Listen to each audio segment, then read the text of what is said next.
Hi everybody and welcome to the Helen Winder Show. I'm Helen Winder and my guest today is the lovely Leisa Peterson, who is from the Wealth Clinic and based in North California. Hello Lisa, thank you for joining me.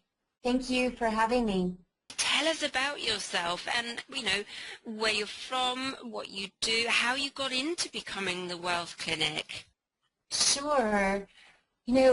I have worked in the money and wealth building business for the past 25 years. I, like you said, live in Northern California.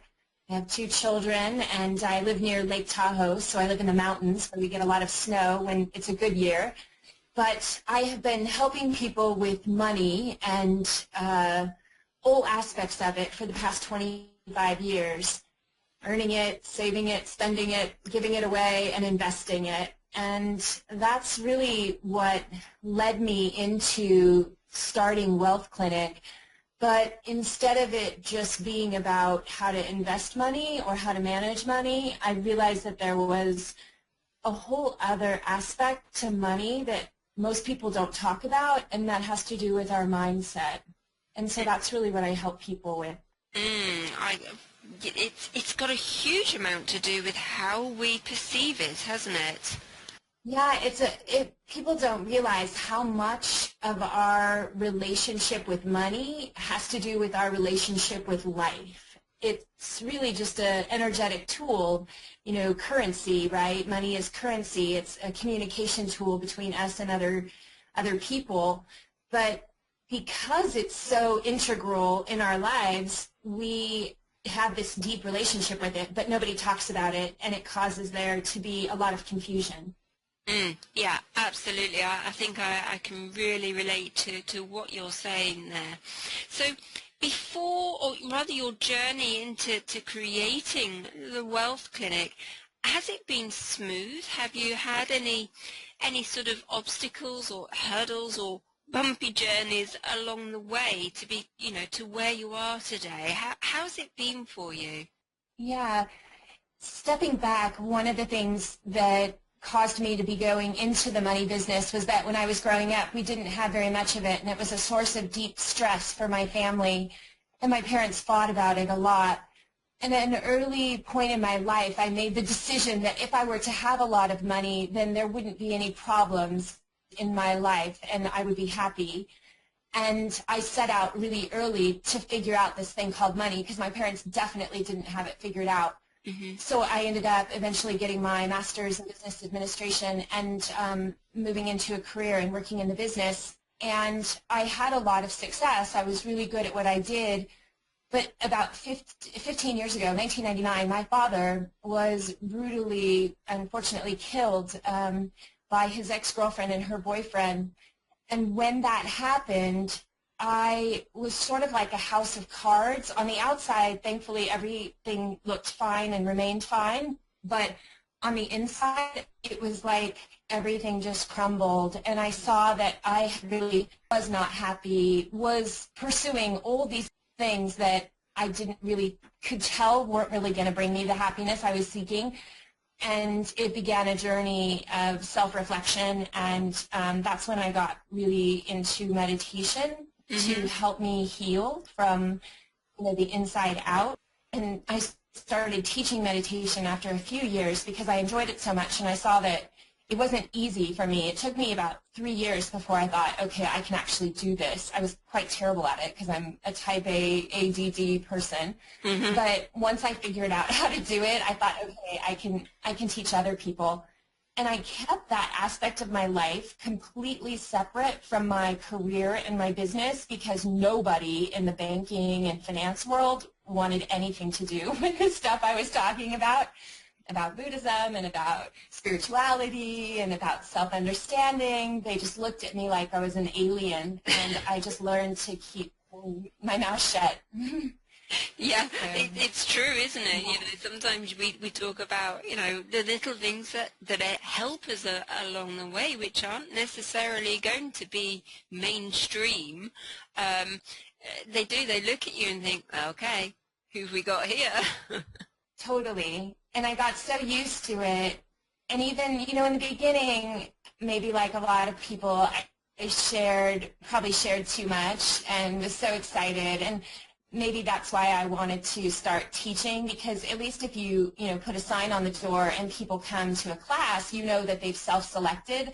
But I was definitely driving my friends who had no interest in it a little bit crazy. So teaching gave me an outlet to find people that would be willing to talk about this stuff with me. Yeah. And it opened up a beautiful aspect of my life. Wow, wonderful. So, you're here today, which is absolutely amazing. So well done. So, in your business, you obviously work with a very wide range of people. Are they in business themselves, or are they quite often, individuals coming to you? I see everyone, but I would have to say that typically people who are drawn to the work that I'm doing around, shifting their relationship with money, they're at a crossroad of some aspects. The way I talk about it, it's like they're standing at the precipice of change, that they know something's not quite right. And oftentimes they are business owners, because business owners are always having to be very, industrious and figure out, what do I need to do to, make money and be more successful, and they're very driven in that capacity. And so when they start to see that perhaps they're not making as much money as they think they should, or they know that they need to live a thriving life, then they start getting curious about what other aspects, might they pursue to help them unlock the keys to the future. With your clients, are they local to you, or do you support people, further afield? So what I've been doing mostly, because the business is newer, I've been testing what I've been doing for about 3.5 years, but I walked away from my financial advising practice last April. And so people who come to me from all over, because I set up an internet, accessible business, and the classes that I teach are able to be, people can call in or use the internet to, connect into our system. Mm-hmm. So the idea was that, like I said before, not everybody's interested in this sort of thing, and I could see that I needed to cast a really wide net, and I built things so that it would support that. Fantastic. Well done. And sometimes we have to do that, don't we? I think we can sometimes sort of strangle ourselves if we think too close and too tight. So by looking and opening up and using technology and everything around us, we can reach so many people, can't we? Yeah, I think that I'm blown away as well by just the commonality of what's happening throughout the world, that it's not just, in English-speaking countries. I mean, people are just wanting more from their lives, and they're starting to question and poke holes in this idea that money and success is going to bring them life success, and that they're automatically connected. So people are thinking, oh, maybe that's not right, and what might be the way that I can look differently at my life, but in a practical way. Like, everyone wants, practical solutions right now. Yeah, absolutely. And practical and fairly simple, because I think when you're in a state of, I don't know whether you would agree, but when you're in a state of almost wanting and needing more financial stability, you become so desperate that you want it all now, and you want it all simple, and you can't understand why it's not happening, and you become in a desperate state, don't you? You do, because, right, it triggers, when we realize something's not right, it typically will trigger this concept of lack and scarcity that we've, all been raised at some level to experience. And once that takes hold, it's really hard to imagine that things, I always look at it as kind of stages. So you go from lack and scarcity into sufficiency, and then from sufficiency into abundance. And we, like you said, we just want to go from lack and scarcity to abundance, and everything's fine. But it's really not that, it's not that simple. It takes time. And the problem is when we're trapped in lack and scarcity, we can't see outside of our own perception of problem and difficulty. Yeah. I mean, I myself have been through bankruptcy, so I know from my own personal experience that having that shortage, you become so focused in on that you do forget to just step to the side and look at other opportunities, other ways of seeing things, don't you? You totally do. And I think that's why so much of what I try to help people with is finding various strategies that they can go to easily when they need them, because we never know when that sort of mentality is going to strike. Mm-hmm. It's a part of us. It ties into our brain and the way that our brain operates and the way that we've evolved over time. And so I can't really say that we're going to always be able to stop those thoughts, but if we know what to do when the thoughts come into our mind and we have a really simple practice, then they don't manage to take us hostage. Yeah. We don't listen to them as loudly as what we would do in the past. You look at them very differently, and you can turn it around, can't you? It's almost like controlling a volume button. Definitely. And I think that's why I use a lot of different modalities to help people with their beliefs around money. But one of the cornerstones of everything that I do is meditation and mindfulness practices, and kind of that being the consistent theme, that if you can start to gain some level of control over your mind, without that, it's really hard to make any changes in your life. But once you start to see that you can move your mind off of a, particularly bad feeling and move it towards something that is enjoyable and beneficial, then you have started the journey to change. Without that, it's kind of like a New Year's resolution. It's very, very difficult. Totally agree with you there, and I think what you do and how, work with people and the changes that you help people make it's so crucial for anybody out there who wants to succeed, who wants to live a life of fulfillment, of wellness, financially as well as personally as well. It affects health, doesn't it?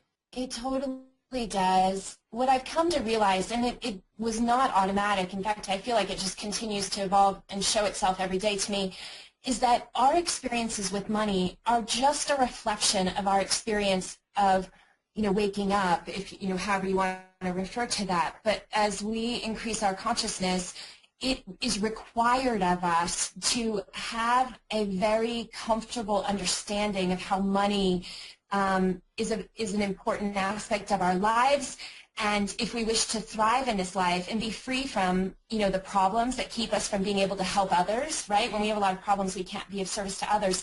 Money fits in very well there, because if we've been able to have a degree of control, mastering money, if you will, we no longer have that draining point in our lives, and we can go on and be of so much greater service to other people because of that. Do you know what? I can see us having a few more chats down the road because it's just resonating with me beautifully, and I do hope that it's also starting to ring a few little bells for our listeners. What would be your top 3 tips to our listeners out there and in business to sort of get them going, to start them on that road to wealth? So I think we've already spoken a little bit about self-reflection, and my sense is that your audience does pay a great deal of attention to self-reflection. It's important, understanding the whys behind what we do. One thing I always encourage people to do is to journal around their money backstory, asking themselves questions, things like, what was my first memory of money? How was money treated in the home? What were the behaviors that I witnessed early in my life? There's actually a study out of Cambridge that says that our money personality is actually formed by the age of 7. And so if we don't go far back, or even just try to look at our parents and how they engage with money, if we can't remember that far back, we have a hard time understanding why we do some of the things we do today. So that's the first thing, this self-reflection process. The other is realizing that something as simple as a budget. So budget's a horrible word. People think of it like diet. You know, we inflict harm upon ourselves, and people, I've watched people for 25 years avoid the concept of budgeting as much as possible.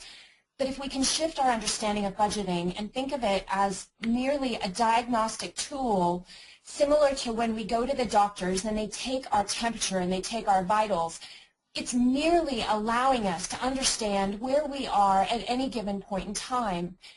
The benefit of doing it is not is nothing more than a tool to say, okay, here's what's going on. Here is where I'm running deficient. Here is where I have a tendency to spend too much money on, you know, maybe going out to eat or, you know, on clothing or whatever it is. It allows us to see the things that we may be trying to avoid, and awareness is always the first step in healing.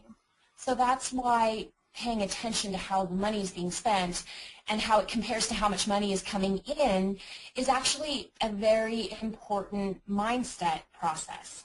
You know, the other part of that can be very empowering, especially if you're self-employed, and it's one of the tools I use in my classes, is that you can start to understand how much money it takes to live your life in a bare bones way. My friend calls it the I Love Lucy money. So like, if you were to sit at home and not do anything and watch I Love Lucy reruns all day long, what's the bare minimum it costs to live? Knowing that number, then another number which might be similar to something that you're living today, which is kind of like, it's okay, it's not grand, but it's okay. That's my you know, middle number. And then another number could be, this is if I was living the life that I really wanted to live. This is how much money it would take to support that. And by having 3 different scenarios, we start to understand the difference between where we're living now and where we might find greater joy and happiness through money, and allowing ourselves to just experience and think about that. But also, we can back in to how much money do I need to make on an hourly basis now in order to live the life where I would be thriving. And for self-employed people, they have a hard time sometimes knowing how much they need to charge for their services. But I'll tell you, if you get really, really clear on the life that you want to live, you won't have as much trouble telling people that this is what you have to earn to be of service to them. Yeah, I think I fully get what you're saying there, because it's also valuing your worth. It's valuing yourself as well, isn't it? It's sort of a bit of a mixture, which I suppose is where really what you do, it covers all of that, doesn't it? It does. It's very empowering, and it's about taking, you know, 100% responsibility for our own lives, and then and that means being willing to allow yourself to have the things that are important to you. You know, it may not be stuff. In fact, you know, it'd be great if it isn't, because all the data says that we'll get much more enjoyment out of experiences than stuff. But it doesn't matter, really. It matters that you put it down on paper and you give yourself a chance to explore what it would mean to have those things. Any other tips, or does that cover them, your sort of top ones? Yeah, that's a lot. So, It is. It's absolutely amazing. And you know what? I think the main thing is that if anybody needs to know any more, wants to know any more, and is sort of resonating with you the way I am, then how do they get hold of you? What's your website? Are you on Twitter? Yes. So the website is wealthclinic.com, all one word, wealthclinic.com. And we are at, let's see, there's several Twitter handles. Mine is at LeisLooski. I write for the Huffington Post, so there's a blog there. If you just put in Leisa, Leisa Peterson, S-O-N. Mm-hmm. And then the other thing that we're doing right now is super fun, and it's similar to what I think you do with your interviews, is I reached out to 30 people all over the world to ask them similar questions to what you're asking in your conversations. that I want to speak to entrepreneurs. I wanted to hear the struggles they had gone through and how they arrived at, this idea of mindful wealth. And so that telesummit is free. It's going to be happening at the end of January, but if you go to the website, you can sign up for it, and there's going to be meditations every day and other things that would give someone a sense of the work that we're doing. I think it's absolutely fantastic, and you know what, Leisa, I would love to have you back on the show if you're open to it, and maybe we can chat a little bit more and just help everybody become more understanding of themselves, understanding of what wealth means to them, and I don't know, do something else together maybe. That sounds lovely. I love it. That would be wonderful. Fantastic. Well, listen, Leisa, thank you so much for joining me today. It's been a real pleasure to chat with you, and you've shared so much information with our listeners. Thank you so much, and we'll chat to you very soon. Thank you also to my listeners, and I'll be back soon with another interview very soon. Take care.